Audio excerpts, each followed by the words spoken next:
Hey folks, welcome to Eigen Designs. I'm your host Mark, and today we're going to be doing a chevron pattern cutting board. Now my very first video on YouTube was a chevron pattern cutting board, but the final step was an end grain glue up, and I got a ton of comments about it. Is that an end grain glue up? That's never going to work, dude.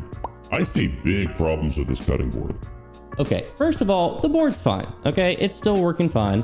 But to placate the YouTube community, I am doing an end grain chevron pattern cutting board, which only has edge grain glue ups. So if you want to see how I built it, stick around and I'll show you how.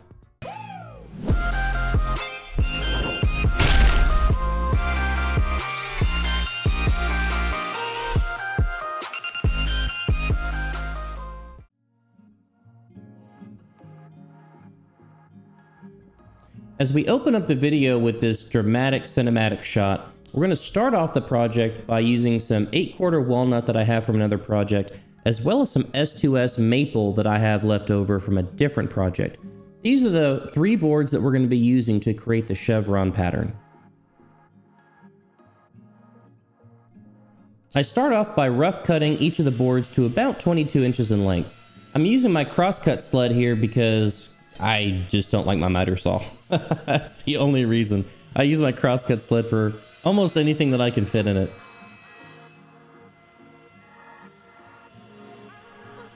With all 3 boards cut to length, I then go over to my jointer and planer to finish milling down the boards to make them straight and parallel. And if you don't have these tools, you can still complete this project just by S4S lumber that's already been surfaced on 4 sides, or get S3S lumber, which still has one rough edge that you can rip off with a table saw. Sometimes S3S is called S2S R1E, which means you're surfaced on 2 sides and it has one edge ripped.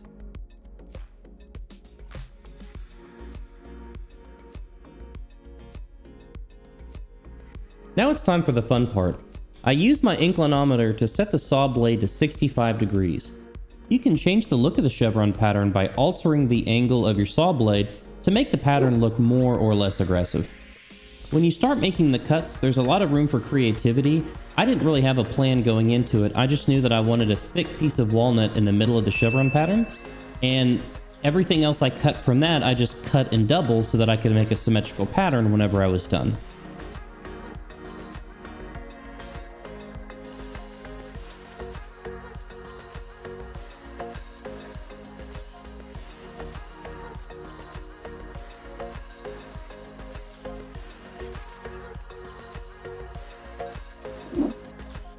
Once all the angled maple and walnut boards were cut, the next step in the process was to arrange them in the pattern that would ultimately create the chevron design at the end of the project. I decided to go with a symmetrical pattern because I thought that looked the best and it was the most aesthetically pleasing, but you have a lot of room for creativity here if you want to do something completely different.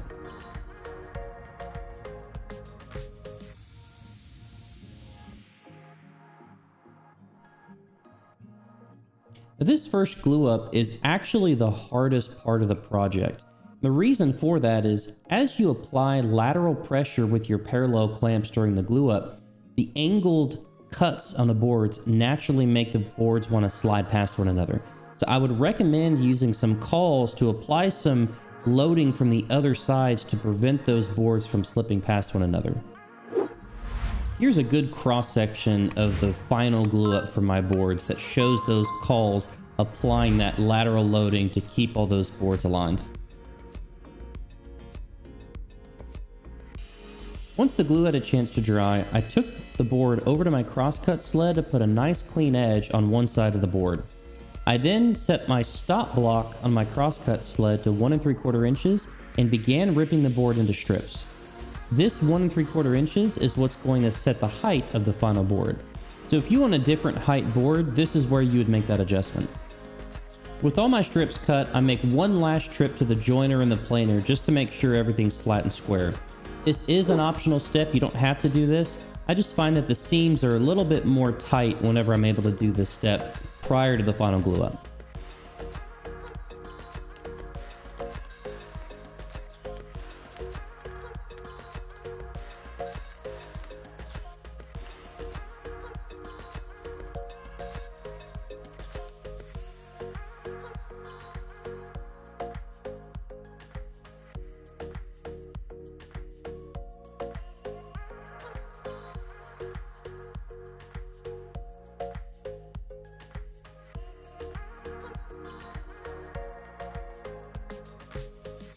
This second glue up is a breeze compared to the first one.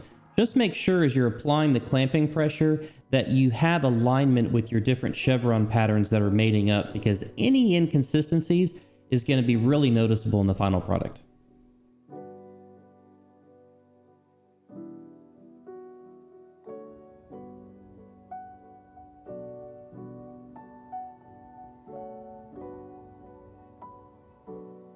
I'll be using my CNC for a few optional steps, the first of which is flattening the board using a white side 1-inch surfacing bit. Now, if you've got a drum sander's a great application for this as well. I don't have one. Just make sure that you're not using a planer for this, since in-grain boards shouldn't ever go through a planer.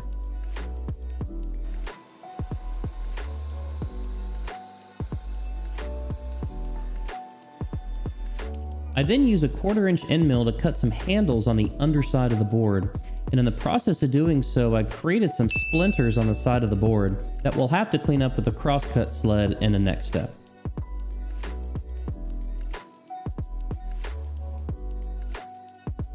Before I do any sanding or route the juice groove, I take the time to put a nice clean edge on all sides of the cutting board, making sure to center the chevron pattern exactly where I want it as I'm making those final cuts.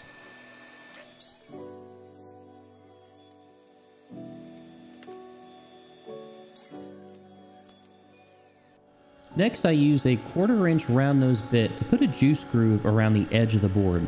I really like this bit because it doesn't leave any burn marks, which really saves time on the sanding on the back end of all this routing. For those who don't have a CNC, you can do this with a regular palm router by using a jig made out of simple plywood. There's a lot of videos out there on the internet about how to do this. I've personally made one. I just find that the CNC makes really quick work of this step. Now that all the CNC work is done, the next thing to do is to sand the board. Now I'm going to go through this pretty quickly since sanding is a really boring thing to watch, but I step through the grits that are shown on the screen, making sure to water pot between 180 and 220 grit. This will make sure that the final board is nice and smooth to the touch after it gets wet for the first time. I then put a chamfered edge on the corners by taking 220 grit sandpaper, holding my radial orbital sander at a constant angle, and making smooth, consistent motions back and forth. I find this gives better results than using a block plane or a router, but that's just my personal opinion.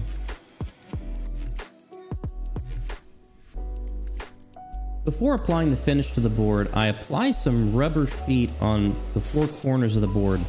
This is something I typically do because rubber feet help the board from slipping whenever you get into heavy usage. Unfortunately, whenever I took the board into the granite countertop to make sure it didn't wobble, we ran into a little bit of an issue. Even though we flattened the board, there's a little bit of a wobble to it. So don't worry, there's an easy fix to this. All you have to do is to locate the exact foot where there's a height discrepancy. Take a couple of stainless steel washers, make sure they're stainless, remove the foot, and then use those as shims underneath the rubber foot. And then if you do it right and the heights work out, you'll end up with a board that's completely level, and the solution is so subtle that no one will ever know the difference. To finish this board, I'll first use some mineral oil to penetrate into the pores of the wood, and then I'll come back and condition it using some board butter from Custom Grains.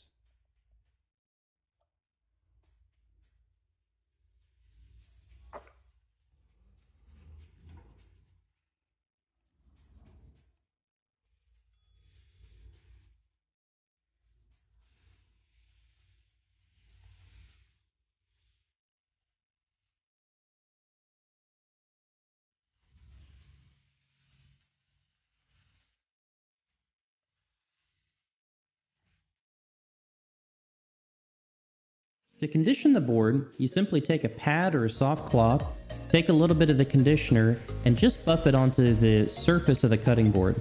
Once it has a chance to dry, you take a cloth and wipe off all the excess, and what you're left with is a really nice matte finish on your board that's got a nice protective barrier against moisture and any other juices that would otherwise get into your board.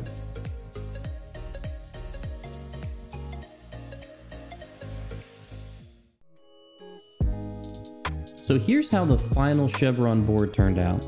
This is definitely one of my favorites. In fact, of all the boards that I've made, this is the one that my wife and I have agreed to hang on to for use around the house. From a woodworking perspective, it's really not that difficult of a board to make. The only challenge was the first glue up, and if you can get past that, then this is a pretty straightforward project. Alright, that's going to be it for this video. I really hope you enjoyed it, and if you did, please Smash that like button for the YouTube algorithm. And subscribe to my channel because I have a lot more good content coming out. Alright, see you on the next one.